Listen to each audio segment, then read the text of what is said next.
Yes.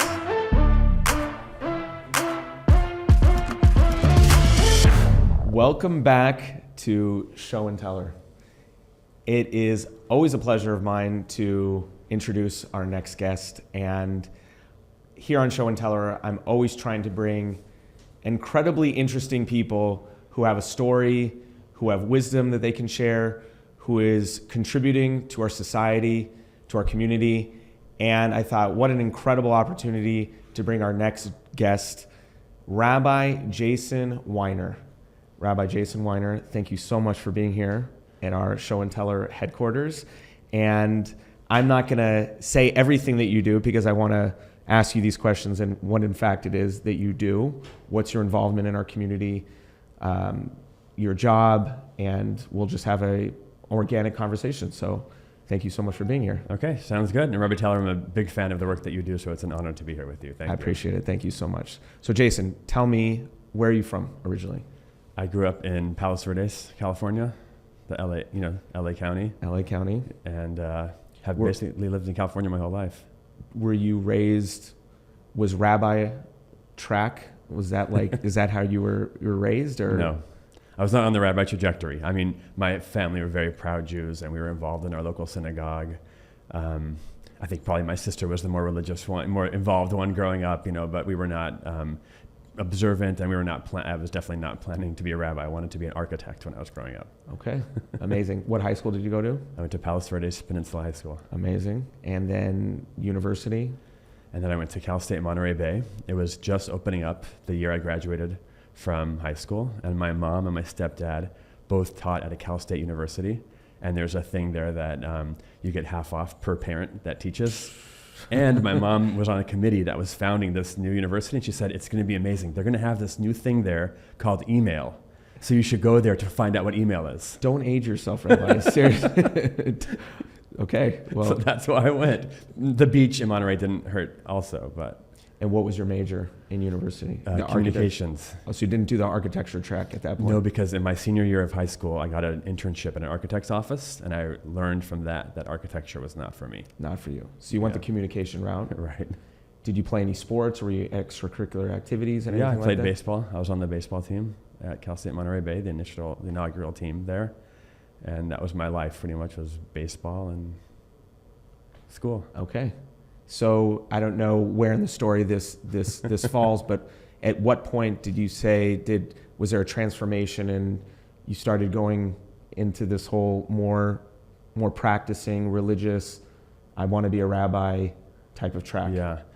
Well, so when I went to Cal State Monterey Bay, the one concern was, even though my mom was so excited, they'll have email there, it was like, but there isn't a Jewish community. There was no Hillel, no Chabad, nothing. And so I was like, well, what about that? And so we were just like, well, maybe I could then create the Jewish community. And so I went there without a strong, Jewish background, but I went there and I started a Jewish student union.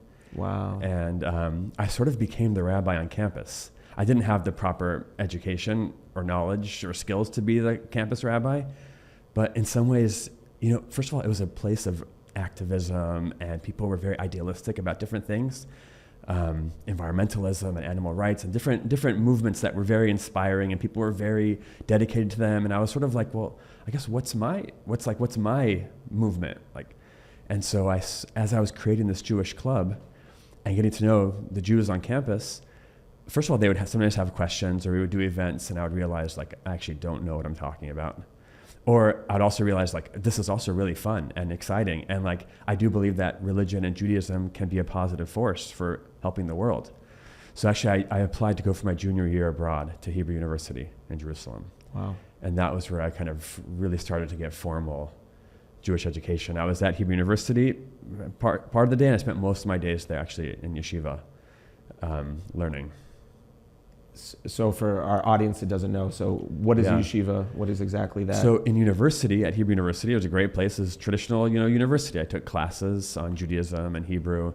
And then there's these institutions that are just full-time dedicated to studying traditional classical text and really delving deep in it. It's like, almost like, I think of it like a pickle jar. Like you just get put into the pickle jar, you just marinate in there.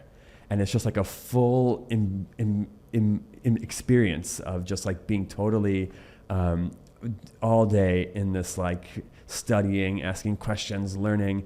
And there was yeshivas, these seminaries, right down the street from the college. And they had programs, obviously, if college students wanted to come and study. So first it was like, oh, come for an hour a day during lunch. And then, oh, come back for dinner. And then I was like, I'll come all afternoon. And then come at night. And I was going as much as I could because I like fell in love with the study. And at this point, had you branded yourself or classified yourself, I'm now a religious Jew? I mean, is that what people do at that? I didn't like labels, and I wasn't like, oh, I'm transitioning from this denomination to that denomination. But there was a sense of like learning things and being exposed to things that I hadn't been exposed to before and starting to feel comfortable in new communities, and like my sense of self and identity, I guess, gradually kind of organically shifted or, molded during that year quite a bit. Amazing. Yeah. And so you were in Israel for the year. Yeah. And then you came back to LA. So during that year, as I was becoming much more dedicated to religious observance, towards the end of the year, I was like, how can I go back to Monterey? There was still nothing there. I mean, there was just this club that I founded, which was nothing. And it wasn't a place for an observant Jew. So I felt like I couldn't go back there. And I applied to some schools in New York, to some Jewish schools, Yeshiva University, and also just schools in Jewish communities. The thing was that a lot of my credits, because of the way I spent so much time in yeshiva and the things that I did, a lot of my credits wouldn't transfer, except if I went back to where I was before. And actually, I had a meeting with a big rabbi one day. It was one of the most transformative meetings at that point in my life, where I said, I have a dilemma. Either I can just stay in a Jewish environment like I am now, and I could be in yeshiva half a day like I am now and go to college in a Jewish neighborhood, a Jewish community, or go back to Monterey where I'm basically the only traditionally observant Jew and there's no infrastructure, but I can go back there and finish college, a little quicker, and it's, it's the path that's simpler, but it seems like not Jewishly wise. And this rabbi said to me, go back. You should go back. Go back to Monterey. Go back to Monterey because, first of all, you're committed that after you finish college, you're going to go back to a yeshiva, to a seminary. But I think it'll be beneficial for you to go back to a place where you are trying to make a difference. You're going to go to New York. You're going to go to some community where you're just going to try to fit in and just kind of go to yeshiva. It's not going to be exciting for you. If you go back to Monterey, you're going to have a sense of purpose. And if you have a sense of purpose, it'll inspire you even further. It's so funny that you're saying this, and I'm just cutting you off. Please. Just a little bit of a break in our stories. That honestly, there's this concept that I'm actually going to be speaking about when we're done with this episode. What does it mean to be a big fish in a small pond versus a small fish in a big pond? Yeah. And it sounds to me like what the rabbi was maybe suggesting is it's maybe better in your case to be a big fish in a smaller pond, to make a difference, to not just kind of fit in, but to be the leader, to be somebody who is making an impact, making a difference, doing something where you are the top dog in this environment, where if you went back and you just were just part of the 1 out of 10,000, maybe you wouldn't have had as much of an impact of where you are today.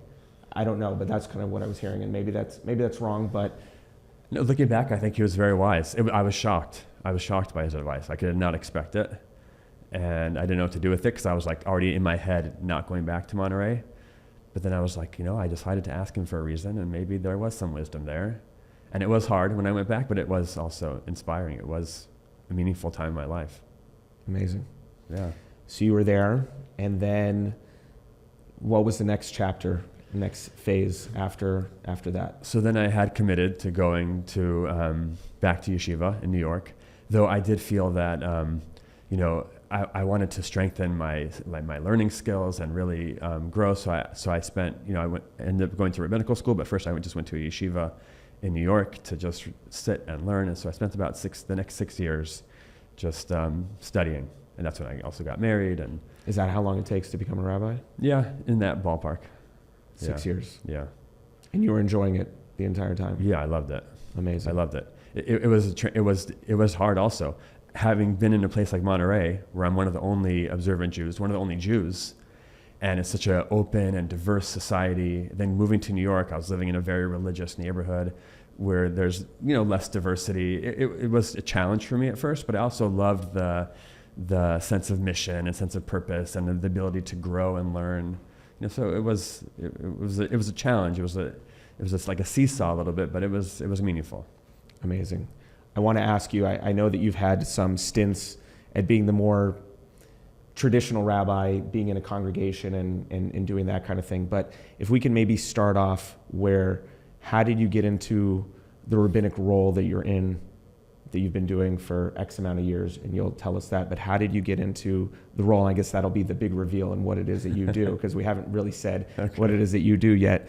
But if you can kind of tell us, what was that next phase? What is that job that you're currently doing, and what are your responsibilities now? I think that'll be interesting. I mean, basically, in rabbinical school, we do different internships and you try different things. And my goal was to be in a synagogue. I felt like being a synagogue rabbi. First of all, when you think rabbi, usually you think synagogue. I mean, we're two rabbis that do not work in synagogues, but that's the traditional role that you think of as a rabbi. And that's in many ways the front lines of, the rabbinical and congregational world. And I initially did go to a synagogue to work. And throughout my internships, I did fall in love with the synagogue, the pulpit, rabbinate, and other things that I tried out, teaching and chaplaincy in rabbinical school. I didn't like them. I felt like they weren't for me. When I was in the synagogue, there was, and my plan was to stay in the synagogue, there was a rabbi who was a member of our synagogue who had been the rabbi at Cedars-Sinai for 30 years. He was a very special person. And Cedars-Sinai is a hospital in Los Angeles, and it's a Jewish hospital, and it's near our synagogue. And he was the hospital rabbi, and he was a member of our synagogue, and he got sick, unfortunately. And he didn't tell many people. First of all, it's private, and also he was trying to still take care of his patients and do his work. And he did tell my boss, the senior rabbi, and he said to him, you need to take some time off and take care of yourself. He said, yeah, but I have this hospital. I'm the rabbi for this hospital, and I have to worry about that. I can't just take off. So he said, oh, don't worry. My assistant will fill in for you. So basically, I say, like, he voluntold me. Like, he just, and called me in his office one day and says, you're going to fill in for the rabbi at the hospital for a short time while he recovers. You didn't get to say much on that. I didn't. It was like doing a favor for him. Right. It was like a rabbinic favor. There's a rabbi who's suffering. The least we can do is help him out. And it's a nice thing. You go to the hospital and help people who are sick. And at first I was filled with terror because I remembered in rabbinical school I did an internship as a chaplain in a hospital, and I did not like it. I didn't feel like I had any role, any purpose. I didn't have the skills. I didn't know what I was supposed to be doing there. And I was like, I'm just going to land in this hospital and all of a sudden be their rabbi, so, but he said, like, you'll do it. You'll be fine. You'll be great. And I'll give you advice if you need, and you'll meet with him if you need, because he'll, hopefully he'll be okay. So I just showed up there at Cedars-Sinai one day and knocked on the door, and I said, hey, I'm here to be the rabbi for a little while, until the real rabbi gets better. Wow. Yeah. And how many years ago was that? That was 18 years ago. So you've been what's the title, your title at Cedars-Sinai? So for 2 years, I filled in. I was the, temporary, interim rabbi filling in for the previous rabbi, Rabbi Weiner. And sadly, after 2 years of battling his illness, there were times when he would come back and I would take advantage of that time to shadow him and ask him my questions. And after 2 years, sadly, he succumbed to his illness and he died. And then they opened up a search, and thankfully I was hired. They said to me, you need to leave the synagogue. We want you here full time. And my title became, there's two aspects of the job. So you asked what the job is. So on the one hand, my title is senior rabbi. So I'm the rabbi for the hospital. It's a Jewish hospital. And, we have a kosher kitchen, and we have a mezuzah on every door, and Shabbat elevators that stop on every floor on the holidays. And we have a big Star of David, and we have policies and procedures in the hospital that try to conform to Jewish law. Like we have no elective procedures on Rosh Hashanah and Yom Kippur, for example, and large services during the Jewish holidays. So part of my job is to be the rabbi for the hospital, maintaining the Jewish culture and aspects of the hospital.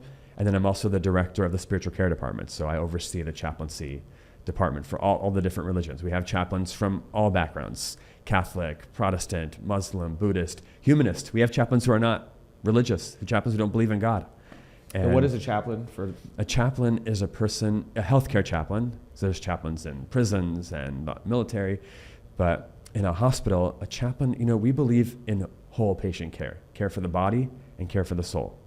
And so while there are so many people in the hospital dedicated to the physical aspects of a patient's recovery, a chaplain's job is to be focused on the spiritual, emotional, non-physical aspects of their recovery, and to be with patients, to listen, to support them, to provide input, to advocate, sometimes to perform rituals and specific religious requests. Oftentimes there's ethical issues that arise because there's challenging decisions that have to be made, and many patients make those decisions based on their religious values. And so chaplains... And you're overseeing this entire... Yeah. Wow, what a responsibility. Yeah, thank God. I really believe in it. I really believe it's important work. So how many chaplains work, or spiritual chaplains work? Yeah, so we now have 15 full-time chaplains, and then we have a training program where we train about 50 chaplains a year in different seminaries, and people going into second career in chaplaincy. We also, Cedars-Sinai has now expanded, so we have chaplains at our hospitals in Culver City and in Marina Del Rey and in Tarzana, in Pasadena. There's a lot of different branches now of Cedars-Sinai, so we have chaplains spreading out throughout the health system. Are you also fundraising for the hospital as well? And no, they actually told me from the outset, thank God, right when they hired me, they said, we have fundraisers. We have people that are professionally dedicated to this. It will be detrimental if you have even a slight ulterior motive ever that you want to raise money from patients. You'll start going to the wealthy patients only, or you'll have some kind of intention that might not be helpful in terms of what your job is to do. Also, first of all, they're professionals. Like they said to me, you're not a professional. We know how to raise money, so we'll raise real money. You're the spiritual. You're the spiritual guy. Stay in your lane, and I love it too because. I don't have to feel pressure like, I need to take care of this person because they're wealthy and not that person. It's just... You're taking care of all of humanity. Just be there for people as they need it, where they are in their crisis, and not worry about, external types of pressures. Are you putting out tons of fires throughout your day? Are you very reactive, or what's your 8 to 5 look like? I mean, are you all planned out throughout your day, or are things just constantly being put on your lap where you're just like, oh my gosh? Right. It's a great question. I mean, I try personally to be very, very organized. I have planned, for example, I hope it's not embarrassing to say, but like I have planned already. So I'm a rabbi now of a small synagogue, but it overlaps. So I already have planned my drasha, my sermon I'm going to give before the holidays and before Passover. And because I have 2 articles that I want to write this year, and I already have planned an outline for the articles that I want to write over the course of the next 12 months. So on the one hand, I'm a person that likes to be very organized and planned, but you ask a great question. And it actually it's a really important question because there are constantly fires. I mean, that's my life in the hospital. No one expects that there's going to be a horrific car crash, or that there's going to be a staff member that dies, or that there's going to be something that happens, with the Jewish aspects of the hospital that need to be addressed given things going on in the world that are coming up. And there's constantly issues that arise. The reason why I say it's a profound question is because, in my life, as someone who likes to be organized and planned out, we recognize that, what's the old Yiddish saying? People plan and God laughs. Yeah. It's the reality, and we like to think like, I can plan out my whole life. Here's where my kids are going to do, and here's what I'm going to do, and here's where I'm going to be.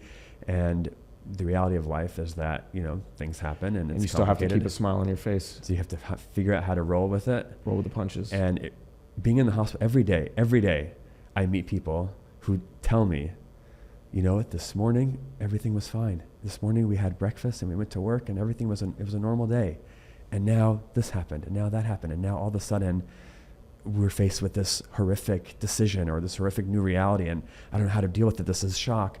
And hearing those stories every day from people who thought their day was going to be fine, and it turned out, sadly, that things went differently, you can't help but also emotionally, as much as I try to plan, to recognize you have to appreciate every second and make the most of every second, because you never know what's going to happen 5 minutes from now, 5 days from now. There's a real fragility in life. Wow.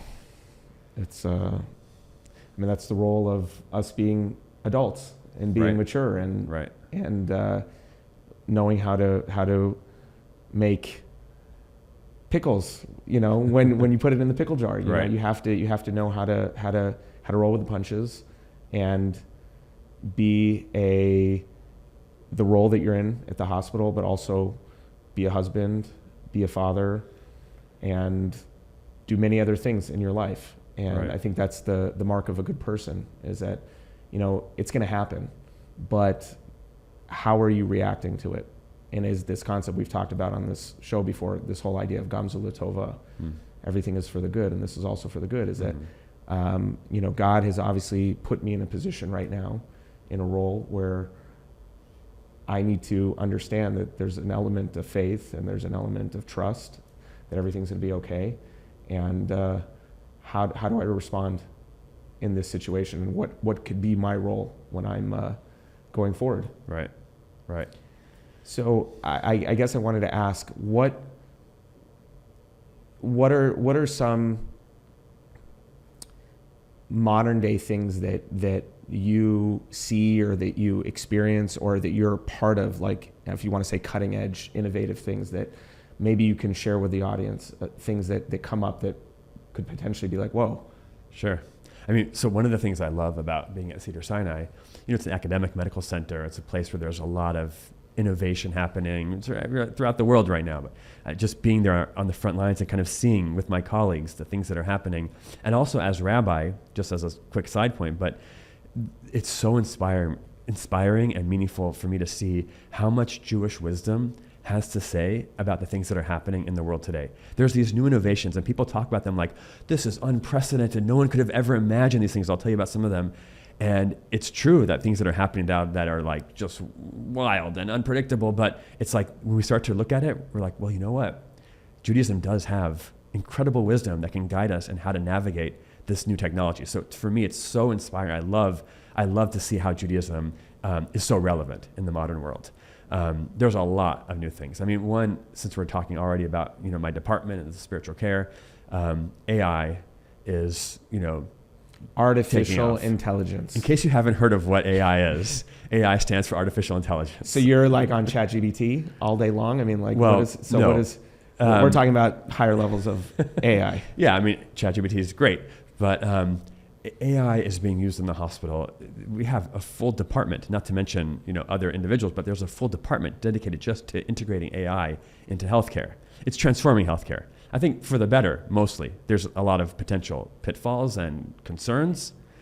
Does that mean that there will not be a need for doctors and nurses? Is that I mean, well, doctors have more to worry about than nurses. Doctors have more to worry about. For sure. Because this can diagnose or... Yeah, AI does a great job of diagnosing. So give me an example. Well, first of all, AI reads scans. It can read thousands of scans a second, and it can catch things in scans that a human eyeball might have missed. But there, I mean, speaking of ChatGPT, there was recently a study that was published in JAMA, like a real, you know, peer-reviewed study where they actually had people chat. They thought they were chatting with their doctor. Some of them are chatting with their doctor, and some of them are chatting with ChatGPT, just describing their symptoms. And afterwards, they reviewed the results, and they found that the doctors were correct in their diagnosis after chatting with their patient about 70 to 76% of the time, and that 75% of the time. Which is a C. Yeah, not bad. Passing. ChatGPT was accurate 90% of the time. And they asked the people to rate how compassionate they found their doctor to be in the chat. And those who were chatting with ChatGPT rated their doctor's compassion, their doctor, meaning it was really AI, their doctor as being more compassionate than those who were chatting with an actual physician.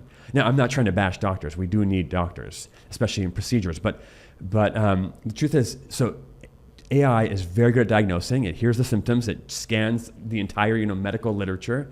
You also have, you know, a lot of, I mentioned procedures, but a lot of surgery is happening now robotically. I've witnessed this, you know, surgeries happen with, you know, anyways, laparoscopic surgery happens with these tools. They just make small little holes in the patient, and they have a camera and these little tools going in to do the surgery.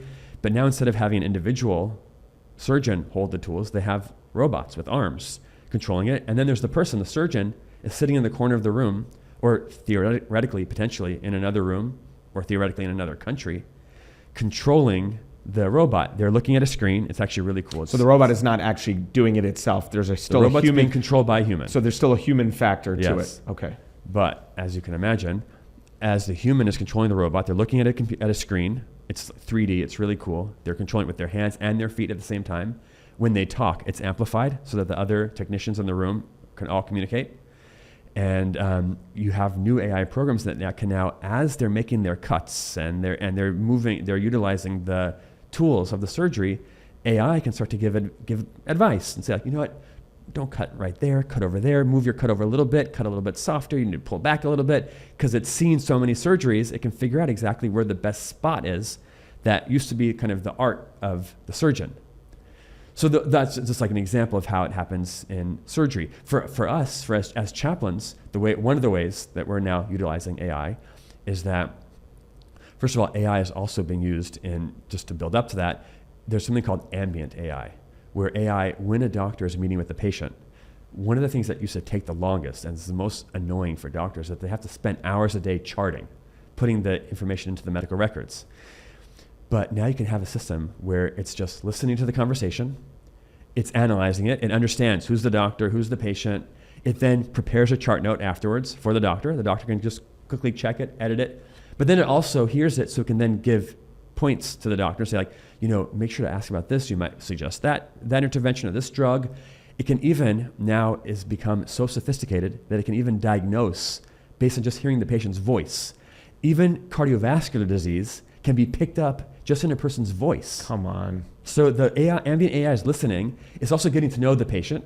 So then let's say, God forbid, one day you have a patient who can't speak for themselves. One of the biggest challenges we have in hospitals today is you have someone who, for whatever reason, they're not alert. And they're suffering. Either they're in a trauma or their illness has gotten so bad that they are unconscious. And there's decisions that have to be made. They could be a risky surgery that could potentially save their life, but maybe leave them injured. They can't tell us what they want, and we don't know what they would want. And so there's no family member here. Okay, so let's say there is, because sometimes that's you still a need different consent, issue. And the family needs to tell us, okay, what would they want?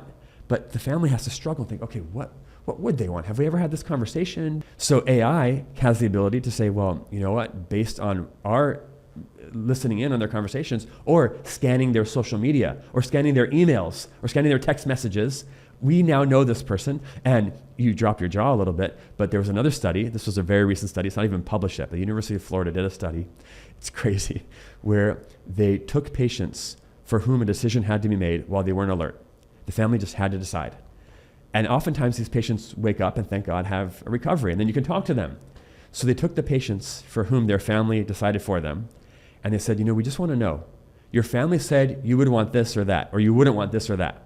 We just want to know, were they right? Is that what you would have said if we would have asked you, if we could have asked you?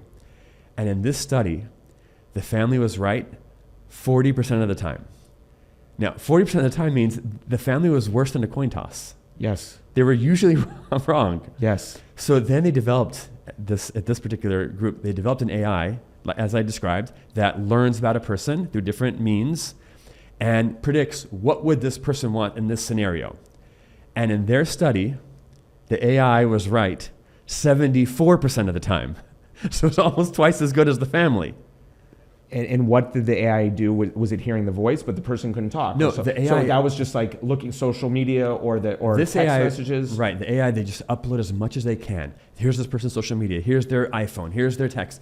Learn about this person and analyze them. And based on that, and imagine the AI is trying to figure out, we know that most people in this and that scenario, this and that demographic, usually choose this or that. See, the families think they know the person, so they're like, most people want that, but I know my loved one, they wouldn't want that.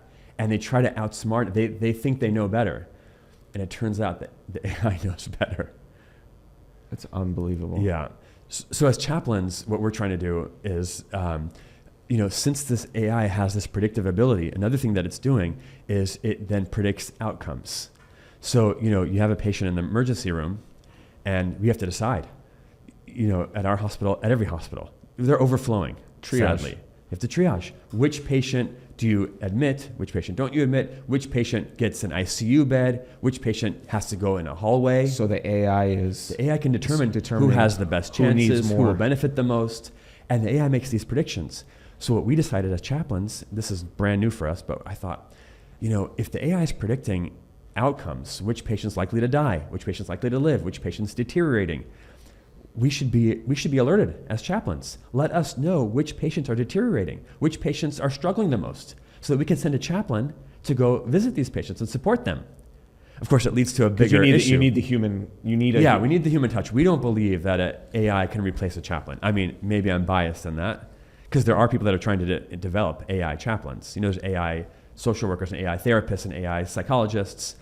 I believe that a human touch is needed. But not robots. I mean, they're not robots, but it's technology. Technology on your phone that are talking to or monitors or robots. I mean, if you've been to Cedars-Sinai lately, there are robots walking around the hospital, driving around the hospital, not walking. And there are places. I saw someone sent me a video in Japan where they developed a robo chaplain. But you need the human touch. With doctors also, you need a human who cares and has compassion and empathy and really cares about the person. So the way we're trying to use it is that AI can enhance the work that we do, but it's still, you have the human touch. And it just helps us to understand which patients should we prioritize and send a chaplain to support, though being very careful, because most patients at Cedars-Sinai will most likely listen to your podcast. And they're going to therefore hear me say that we send a chaplain to the patients who are sickest and the patients who are most in need and the patients who are deteriorating. And so a chaplain's going to walk in the room and they're going to say, oh no, why are you here? Does this mean I'm dying?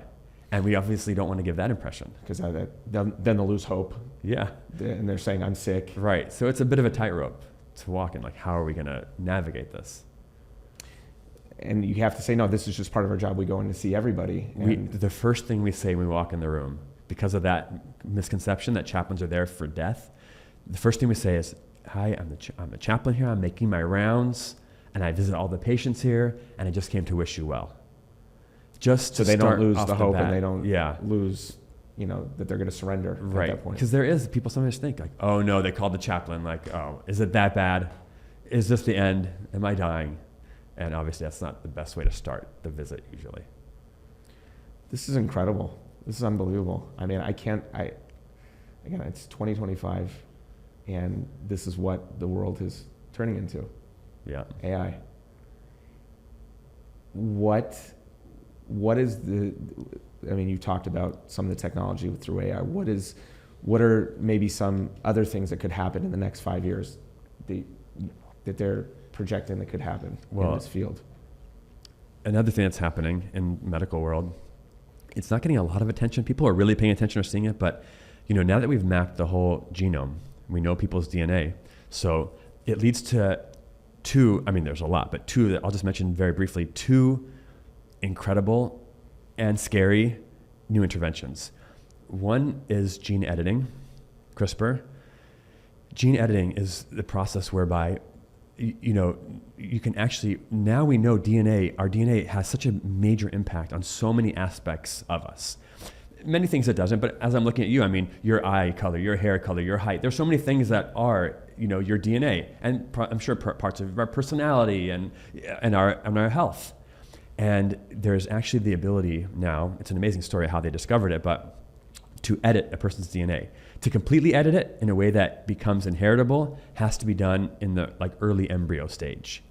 But there's even something that happens later in life. First of all, there was a baby that was born in Philadelphia 8 months ago that had a very horrible liver disease. And the only hope was a transplant, but even that they weren't sure would be effective. And the incredible people there decided to experiment and try to just edit the DNA of this baby, a born baby. So that'll course correct. To change this illness completely. It's not a treatment, it's a cure. To say this child no longer has this genetic illness. And they did it. And now sickle cell anemia. There's another disease that people have had.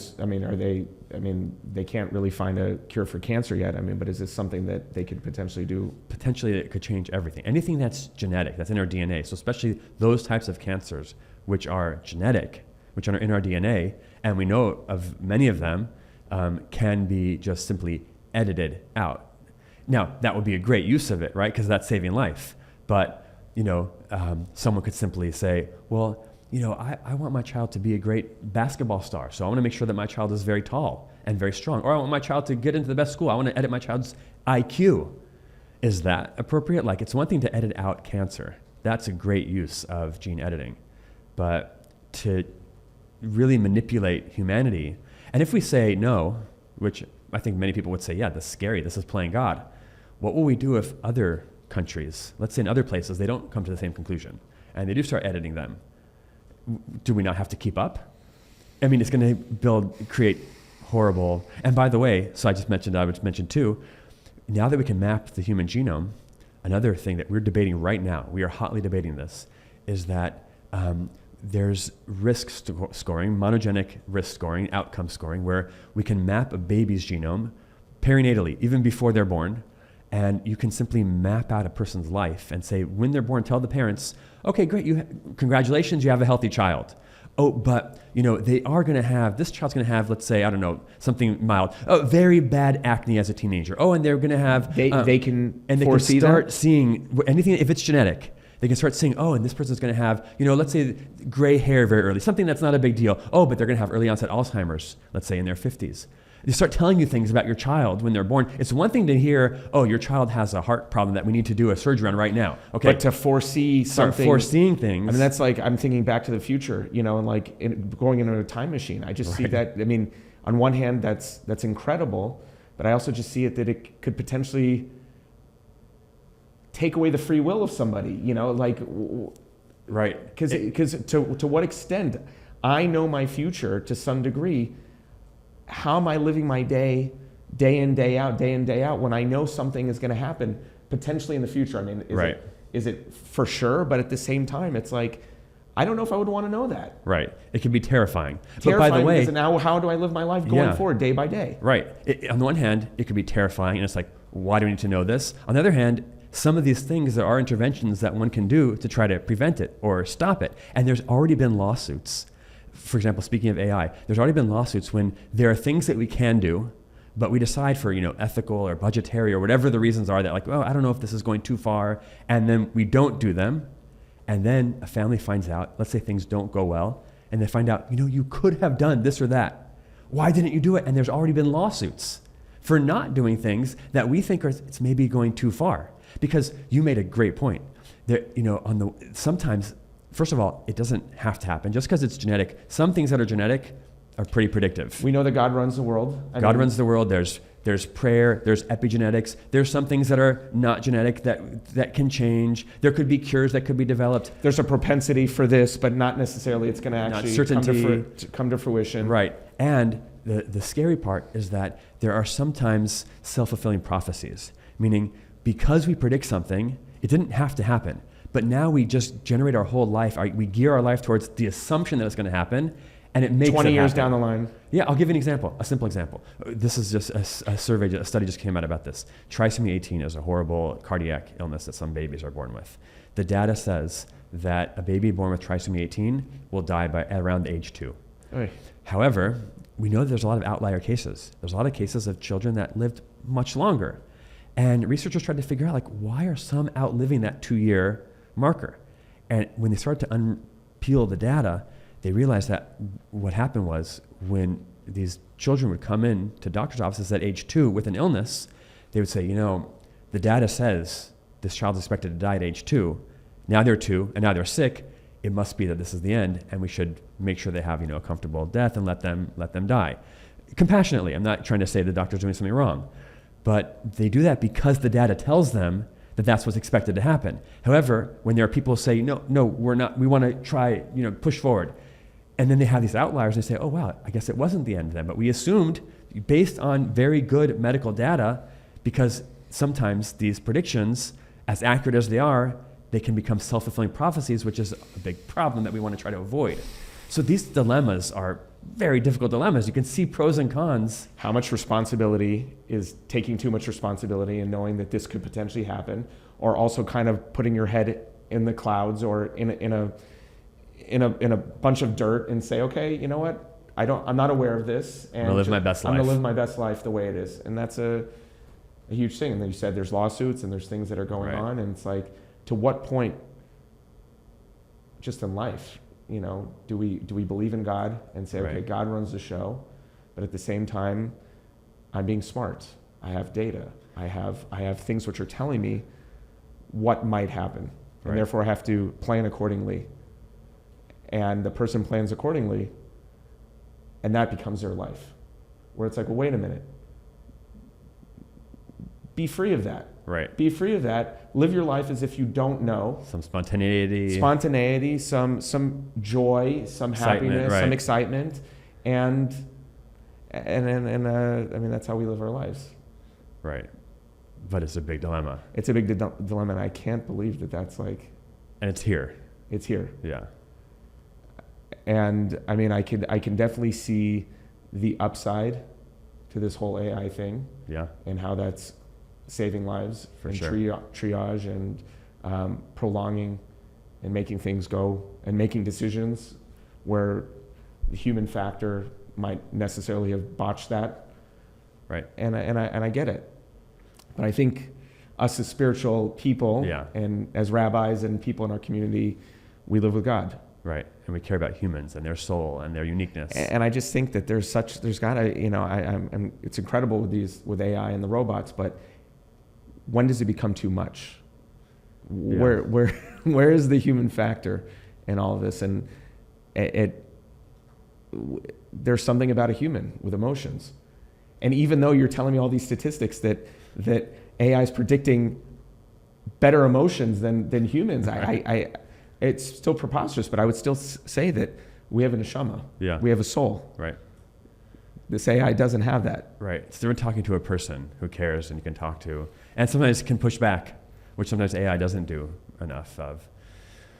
But should we be thinking and planning about, like, what do we want the future to look like? Because it's going to change. And we can either say, you know what, it's not for me, or let me have a seat at the table in how the world should change. What is my vision for the future?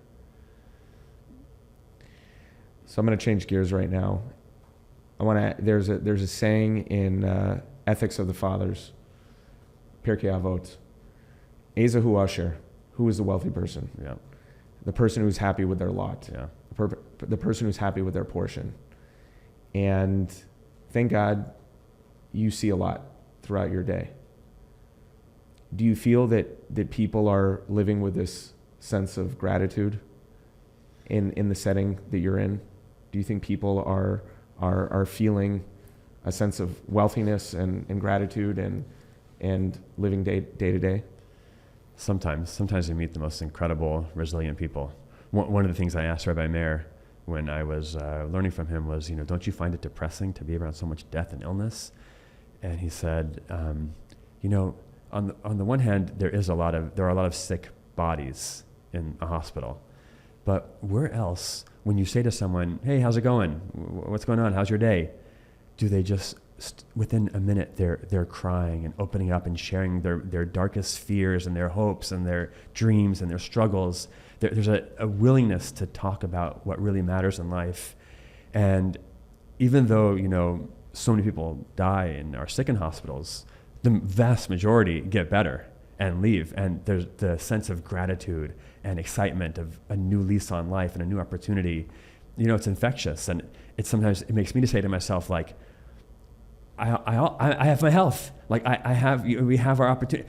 Even if we have struggles, everyone has struggles. First of all, one thing we realize, everyone has struggles. There's no one who doesn't have, even if people try to project like, oh, everything's perfect. Like everyone's has issues, and we do our best to make the most of our life. And I see people who, it's like you see someone who takes a step. They're trying to do rehab after surgery, and they take a step, and everyone's cheering. And sometimes the rehab, they'll bring them a cake because they took a step. They took one step. And I'll say to myself, like, I can look at my phone. Oh, I've taken 10,000 steps today. I should be celebrating every one of those steps. So it humbles you. It totally humbles, yeah. So it sounds to me like you're the wealthy person. Thank God, the role, the position you're in, you being a leader and being innovative and giving back. It sounds to me like you're you're living the dream life. If I take the time to stop and reflect, which is what we all need to do, is to actually think about the message that you're imparting. If we take the time to think about that and appreciate it, then we all are. There's so much that so many of us can celebrate and appreciate if we take the time to count our blessings. Amazing. Rabbi, Doctor, Jason, it's been such an incredible opportunity to be able to get to know who you are, learn more about your story, learn about what you're involved in, and how you're really part of this advanced world that is the contribution that you're making is truly incredible. And I've learned a tremendous amount today by hearing your story. And God willing, we'll continue to share in good times together. Happens to be that our kids are in the same class. Yes. And he and his family are so kind, and they host Shabbat meals for Jews that are coming into our community, and you just are somebody to look up to. So thank you for the opportunity for coming in today, and we'll do this again. It's a pleasure. The feeling is mutual. Keep up your amazing work. You're the inspiration. I appreciate it. Yeah. Thank you so much. Thank you.